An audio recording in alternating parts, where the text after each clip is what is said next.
Jim, let's get some questions here. This one was sent to CornyDriveThru@gmail.com from Mac. Just wanted your thoughts on Ric Flair saying that John Cena getting his 17th title isn't breaking his record because he claims to have 20-plus world titles. I've heard it's because some title changes weren't recognized, or the NWA would sometimes just strip Ric of the title and give it back. Any truth to this? Thank you, big fan.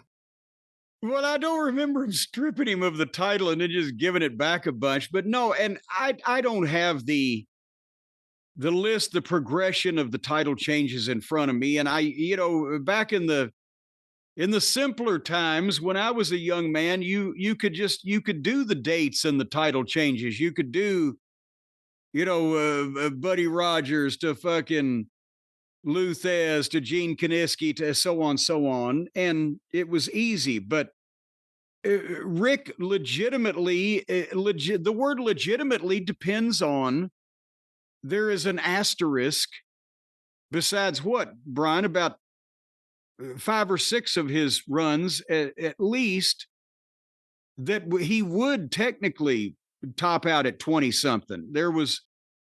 He dropped it to Jack Veneno in the Dominican Republic when he thought that if he lost the match or if he won the match, he would be shot by the militia or killed by the rioting fans. So he dropped the world title to Veneno.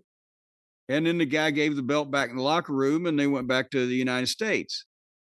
They did a switch in Singapore with him and Harley back and forth on a tour one week that wasn't okayed, or where they just worked it out amongst themselves, and they were in Singapore and a lot of people didn't hear about it for quite some time. And Paul Bosch was on that trip and decided to take photos of it and send them back. That's how people. Well, yeah, because Paul was just on vacation, I think, wasn't he? Just happened to be there. There was, what's another one of the switches that he did? Well, there was one of them in Japan with Baba.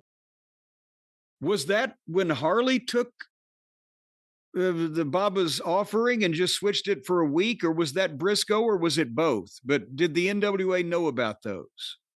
I think Baba and Harley definitely had their deal. Briscoe, maybe the same thing, but I'm not sure.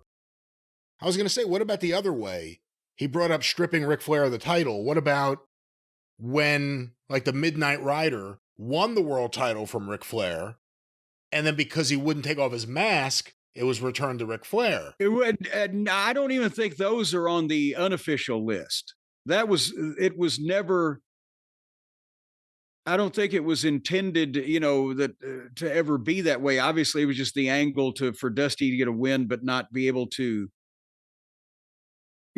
take the title so that they could keep it on Flair. But I think these are other nebulous title changes that don't even involve that one. But that's the thing, is you get to, with 5 or 6 of those deals where dropped it to avoid a riot, or made a deal in a foreign country between himself and the promoter or his opponent for a few days on a week's tour or whatever, you get to 22 or 23, something like that. So it's not Rick bragging and inflating things. It's just the information he's given. Yeah, but the official WWE story has been 16, so that if somebody got 17, then they would break it. Yeah, to be fair to Flair, I think Rick may be right technically here. Yeah, he's not making anything up. It's just what you recognize as, and I don't even know if officially sanctioned. You could make a case that maybe a couple of the 16 they recognize might be a little on the shady side.